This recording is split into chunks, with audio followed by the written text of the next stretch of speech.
This is the Christmas Movie Screenwriter Podcast, episode number 28. Hello and welcome to the Christmas Movie Screenwriter Podcast. I'm your host, Karen McCann.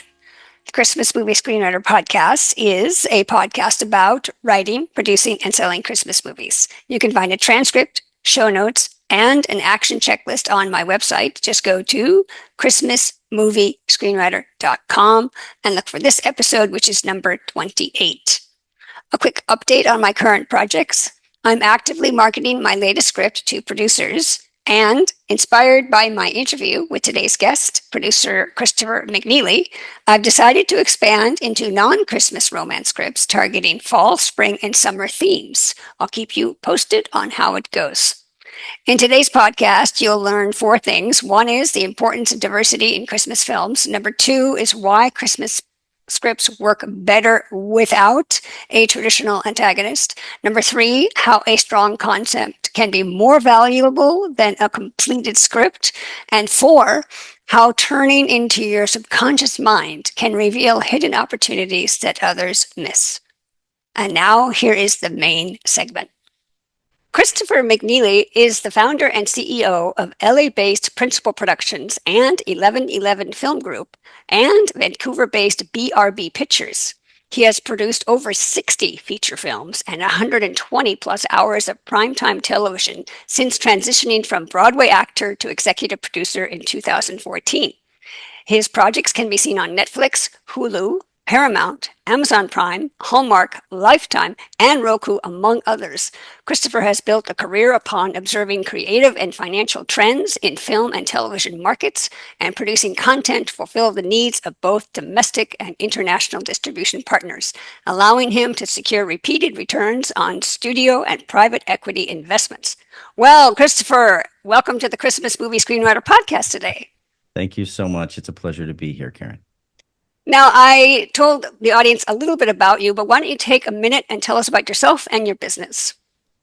Well, I am a recovering actor. I was an actor from a very young age. I grew up in Oklahoma, and Okay.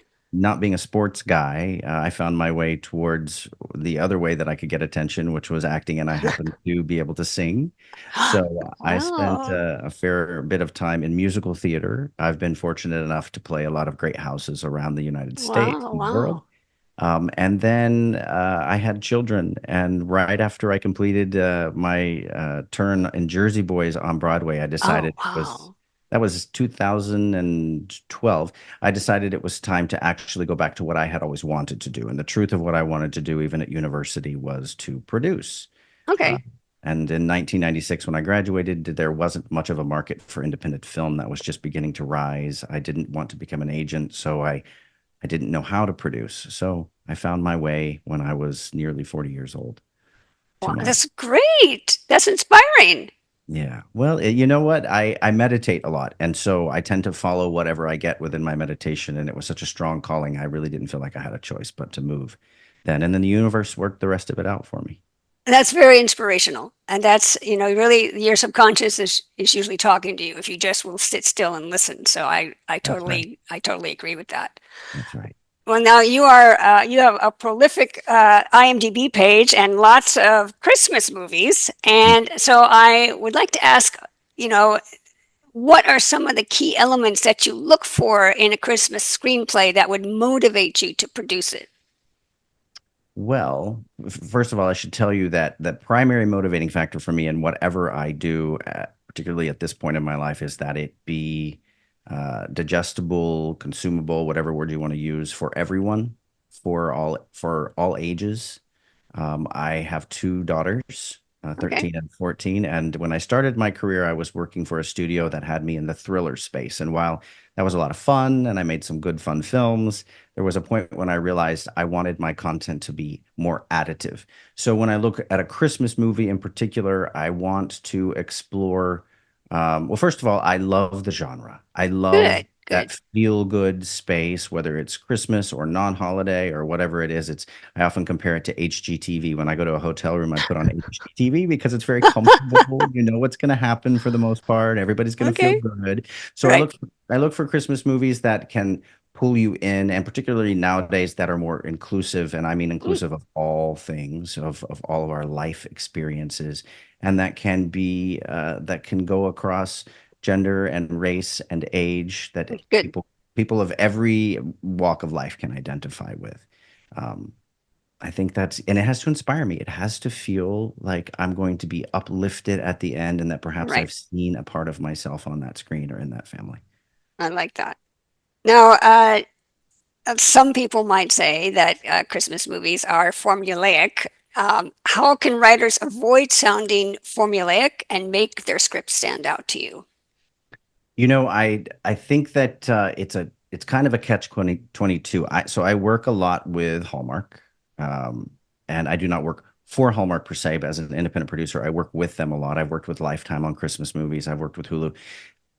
People often think that the best thing to do is to look at the hallmark of old and give me a person, a woman, particularly who's gone back to a small town, who Right, can't quite balance work and love. right, And right, right. there's a reason those were successful, but we are in a different time now. It's 2024, almost 2025, and what I think is beautiful is that a Christmas movie or a movie in this genre is like a good pop song. You Hmm, use the same chords. It's something that's familiar to the ear. It's something that we can sing along to, but you have to know that pattern in order to rearrange it, in order to put it right. in a slightly different perspective. So I would say if you're going to send a woman home from the big city to a small town, you need to find a more interesting way into it than the very standard kind of formulaic thing. If so it seems to me that what I often get is people who are so right on the nose with the formula. And if you're going Oh, to do that, the writing has to be extraordinary. right. In order to, it's just like a pop song that is just three chords. It's just got to be extraordinary in that hook. And then I see people who go to the opposite end and they completely abandon the formula. And we have a Christmas movie that feels more like a Netflix drama, which Hmm. is all well and good, but those are much harder to produce. So you got to find that sweet spot in the middle where you're honoring that formula, but you're just slightly putting a different voice or a different angle on it. But I don't think that it's a bad thing to say that it's formulaic. There's a reason that that formula works. You just have to really understand it. What do you think of having, speaking of formula, a lot of these Hallmark movies, I'm saying generically Hallmark, Mhm. I mean like a lot of the Christmas movies, they don't seem to have a protagonist. I Mm. mean, What do you mean? like when a bad guy. It's like Right. there's usually it's like two romantic uh, choices, and one is not the bad guy; he's just the wrong guy. Right. Oh, But you mean as an individual protagonist? Yes, I uh, see. So the protagonist in these movies tends to be a situation rather than a person. okay, Two people can't be together uh, okay, because of career, because of distance, because of life circumstance. So right, they don't tend to like it's kind of like, again, going back to HGTV. You don't want to see a bad guy in that scenario, or you're going to get probably turned off. okay. It's meant to feel very comfortable. So we shy away from people being the antagonist, I think is what you mean, right? Oh, sorry, did I say Yeah. protagonist? Oh my Yes, goodness, yes, yes, I'm but I'm with thinking you. antagonist. Yes, but I'm with you.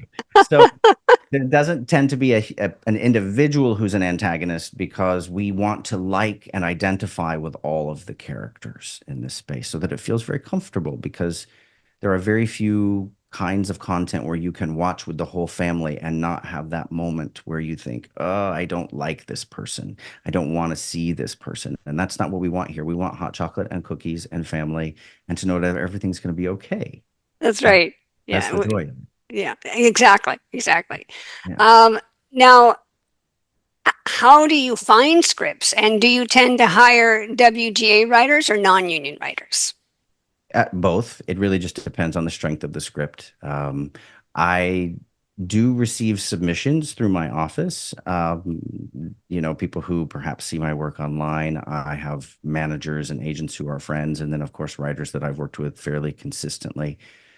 It is getting, I would say, as a producer, I am a writer, but I write in different genres. Okay. So I don't tend to write these movies. I often have to go Hmm. in and do a pass as a producer. But the hardest thing for a producer is to find the content. That's the most challenging thing. Okay. So I am always looking for really good collaborative writers. Now, the challenging part is that concept is what they tend to like to buy in this space, not rather than a full script because they like to Oh, go through the okay. development process. Unless the full script is so spot on, is so ready to go, uh, they will very often use the script even as a concept and then start over Oh, with the writer. So I'm just as happy to receive concept and a sample of writing as I am to receive a full script. hmm. That makes sense because Yeah. I can sell a concept very easily. I have to understand that the person is able to complete a script and to write well. So that's why I would say a sample of writing to go with it. But if someone has a bang on script that's really, really, really good, I take submissions for those as well. I would think though that a beginning writer would need to write the script first. They can't just sell a log line. That would be kind of a higher level of writer. Correct. If you are a new writer, you will need to either finish that script or have another writing sample to prove that you can actually, flesh out a full script. Um, but don't, I would say it, we get so many submissions, and even when I submit to the network, sometimes it takes a long time for them to look at them because they're just inundated with submissions. There's kind of one chance to put a foot forward when it comes to a, Mm, mm, right? That goes for me and that goes for writers. If if I'm putting forward as a producer, and I found myself in this scenario where I put forward things that are soft, that aren't quite going to hit, but I've put them forward because I want to start a conversation. Sometimes that's tough because when you're sitting in the executive chair or when you're sitting as a producer, you were looking for solutions. You're not looking for things that you have to spend too much time taking care of, right? right. Because the volume of these movies, it's 100 movies a year just for Hallmark alone. Well, So what they're looking for is something that comes across their desk from me or from somebody else that says, "Aha, okay, I've solved a problem for you. I had 15 movies to make, and just this is good enough that you've solved the problem for me." If it looks like heavy lifting, then very often it turns off. And then as a producer, I might not pay as much attention to that writer's submissions in the future, right? If it's not right. if it's Okay. not more bang on, right? Because I just won't have time. Right. And is a solution is when you have a script that takes place in an international market, is that considered problematic? Is that not, is that, I'm just wondering if you want to find a solution, you want to be the solution, Mhm. would saying, "Oh, I've got this script that takes place in France or Spain or somewhere," is that something that might be That's harder to sell? no, no, especially not now, not in today's market. It's becoming, I don't want to say it's becoming harder to produce in the United States, but we don't have the exchange rate. We Right. don't always have Right. the same kind of incentives. I produce a lot in Canada. Okay. But I just was having dinner with an executive the other day, and there's definitely a big focus on international production. There are a Hmm, lot of countries who are competing with really great incentives, and the good. exchange rate is really good. Good. Um, so yes, that I would say that's absolutely a plus. I'm glad to hear that. Good. Yeah. Now, what types of Christmas movies is your company targeting for development? Are there any specific themes or set? I mentioned settings. I could be countries, could be, big city or country or farm or whatever. Or characters are you focusing on for next year? I really want to tell stories that allow people to see themselves on the screen, and I'm not just talking about race and gender. That's obviously very important. Body size, different body sizes, Hmm. different body types, different ideals of beauty. That's all very important to me. But I did a movie earlier this year, which is premiered now, so I can talk about it with a lovely actress named Tamara Mowry, and it was called Scouting for Christmas. And when we originally developed that movie, it was about a woman who was divorced and she had a child, and they were trying to figure out how to do Christmas and find a new man for her. Fairly kind of standard fare. And the father was away, and there was a big event that the father needed to be at, and when we were fortunate enough to have Tamara sign on with us, we decided to really look at the script and look at the way that it played out. And we got to incorporate themes of adoption. We got to incorporate themes of mixed race Hmm. marriage, Hmm. race relationships. And it was very natural and organic to the script. And that, to me, it pulls in a much larger piece of the audience than you might see in other movies where you don't get to explore those kind of, Yeah. lack of a better word, non-traditional families. I feel horrible saying that, but No, I know you're what you mean. you know Yeah. what I mean? Like Yeah. families come in all shapes and sizes. And so that's important to me. I personally, without getting too heavy, because again, we want to stay in the positive, Hmm. happy place. I want to highlight different kinds of families, different kinds of relationships. That's always very appealing to me. And different kinds of personal struggles and triumphs that people have. Those can be a part of a Christmas movie as well. That's very cool. Now, if you could give advice to your younger self about producing Christmas movies, what would it be? Um, I don't think my younger self knew that I would be producing Yeah, Christmas movies true, true, specifically. true.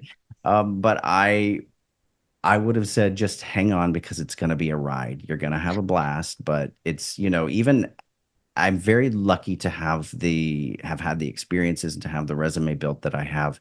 But I still wake up, I don't want to say daily, but I'm always wondering, will I work again? I would probably tell Interesting. myself to relax a little bit, to Okay. relax and enjoy it because now for a decade I've consistently wondered, will I work again? And part of that is just me wanting to always be the best version of myself and understanding that it's a place of privilege to be able to do what I do, and to do Yeah, it's it true. consistently. So I would tell myself to just relax and chill out. That's what I tell myself now too. I like that. I like that. Now, what's the best way for screenwriters to connect with you and perhaps submit their ideas or scripts? To submit to my office, which is I have a wonderful associate. Her name is Jody Grunden, Jodie at 1111filmgroup.com. And that's 1111, the numbers, filmgroup.com. She can take in pitches. There will be a release that needs to be signed before we can actually send the pitch. So I would suggest just sending a log line, seeing if there's interest. And if we have interest, we'll send a release back. Oh, that's But great.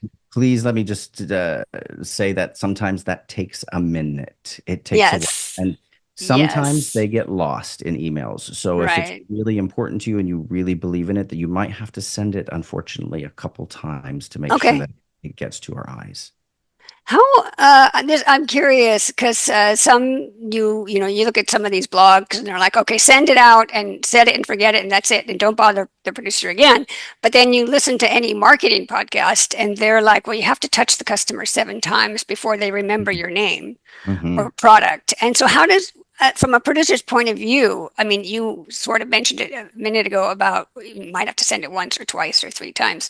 How many would you say emails from a writer about one particular script? Would you say, okay, after 2 or after 3 emails, if we don't get back to you, we're not interested? Would you say there's a number? I would say three. I mean, that's the Okay, number that I use for myself when I'm submitting to an executive. And I have to say, I'm not always, sometimes there are executives that I think, why didn't they get back to me at all? But I have to say that on this end, there are times when I don't respond to people because it's gotten overlooked or whatever the case may be. right, right, Two things: make sure that the email does not feel like it's being sent to many different people. right. That's True. number one. I want to feel like the email is coming just to me, that you Right, know right. something about my work. It always helps when someone says, I've seen X, Y, or Z project. And I think Okay. because I've seen that project, this might be a good fit for you. But what sometimes happens is people say, oh, I saw X project and I think this is great for you. And they're basically sending me the same log line of the movie I just made because they're Uh-oh. because they're thinking, oh, I saw you made that movie, so I have a movie just like that. Don't Yeah, do that, yeah. right? Now, right. Now, one thing I'm curious about, I saw someone put a comment on one of my podcasts on my YouTube, and they said, and because the last guest was saying, you know, email the producers or something about the end of the year. And Mhm. the comment was, oh, everyone goes on vacation like from mid-November to January, so don't even pitch till February. And I'm Mm. wondering, is Hollywood really on vacation the last 6 weeks of the year? You know what? I don't listen to those kind of rules, honestly. Okay, good. I I'm just going to go back to something I said earlier. There's action and then there's inspired action. If you feel inspired, not desperate, not needy, but inspired to send the email because I believe there's something bigger than us that points us to do those things. That's right. That's Um, right. and when we send things out of, and I can speak from personal experience, when I send things out of desperation or need, it doesn't go with the same energy out there. It doesn't align the You're right. same, You're and it right. doesn't And matter when you send it. good, good. And I like the point that you sort of hinted at this subconscious or the still small voice within or whatever it's called about That's right. sometimes your subconscious is talking to you if you just listen and there could be an opportunity like why am I thinking of this particular production company? Well, maybe I should just send it. Like for example, this comment, the viewer was saying, "Oh, you don't send out your log line, don't whatever," and I did it anyway. And the production company's reading the script. That's I'm like, great. they emailed me within an hour and they said, sounds wonderful. Let's send it over. I'm like, okay. So Yes, you got to be careful with advice. You get on, well, first of all, you got to do what you feel in your heart. you have to do what you feel inspired to do. And quite honestly, those people I know who are, if you were to look at them, they seem to have every measure of success, very, very lauded, very public. Most of them operate on that kind of instinct. They're not Right. operating. The moment that we clinch up, the moment that we become desperate, the moment we think, oh, I'm going to plan the perfect attack here, it No, just right. doesn't tend to pan out. Right. Right. Good, good, good, good.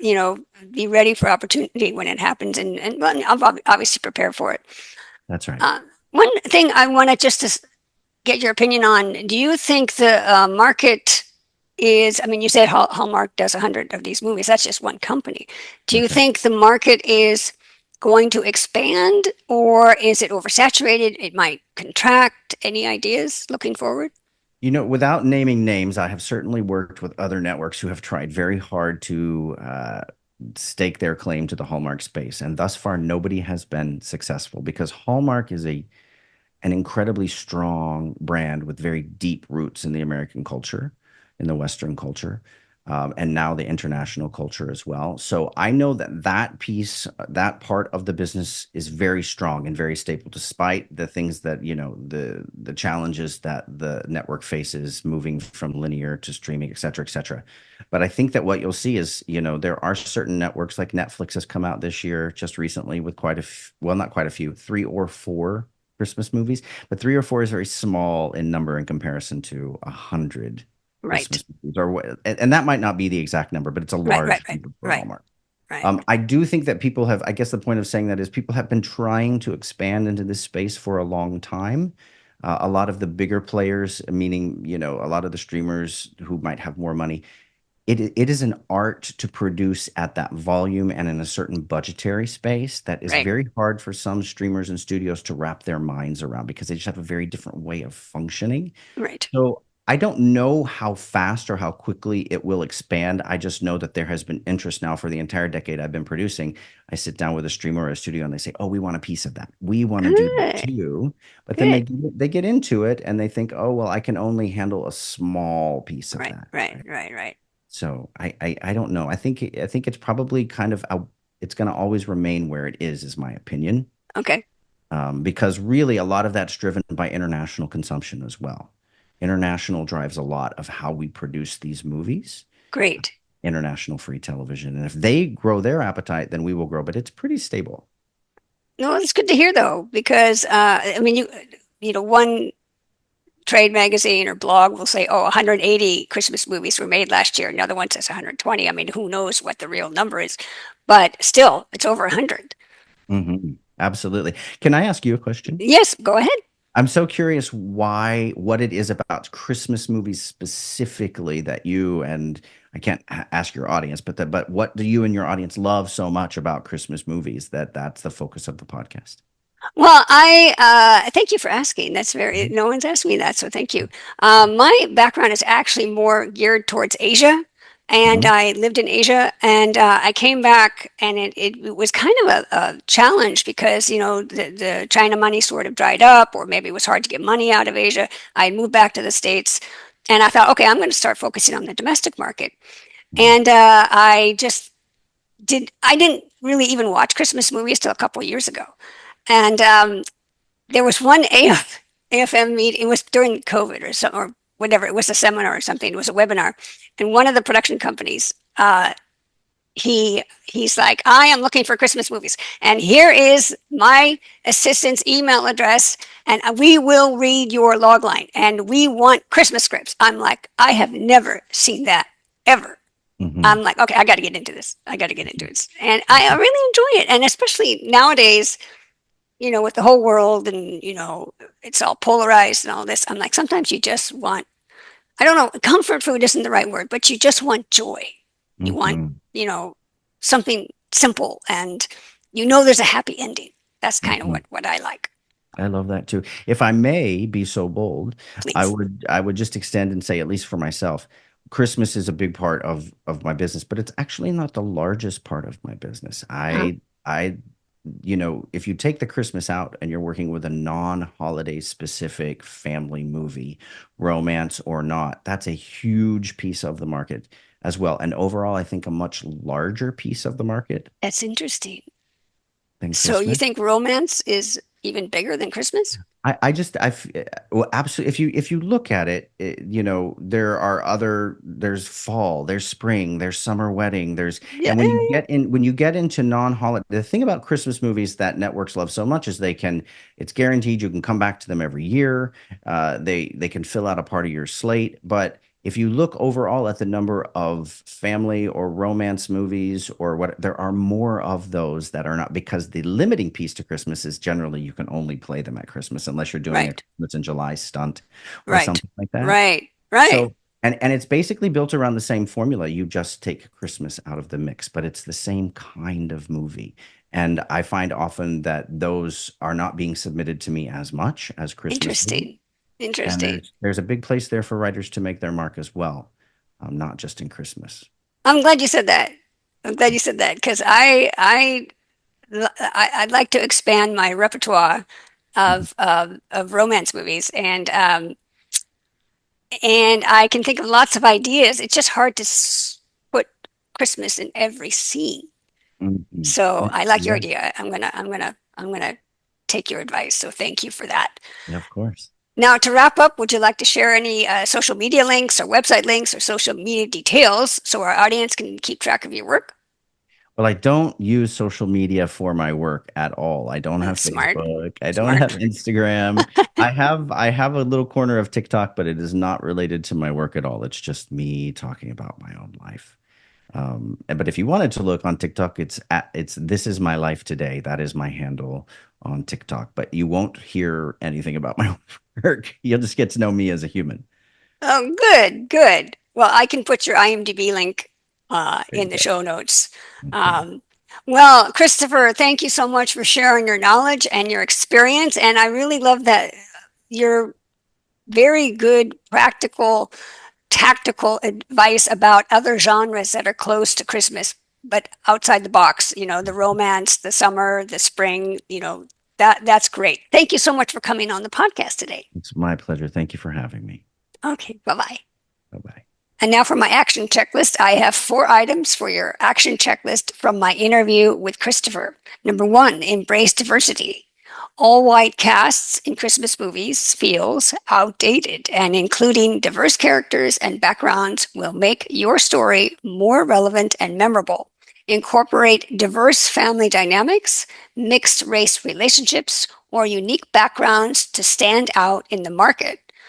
Number 2, bad guys don't get the green light. Keep the tone lighthearted and family friendly by focusing on internal conflicts or external pressures instead of a traditional villain. Number 3, concept is king. A unique and compelling concept can sell your script even if it's not fully written. If you're light on Christmas scripts, submit other strong samples to prove your writing skill and make sure your logline highlights the story's holiday appeal.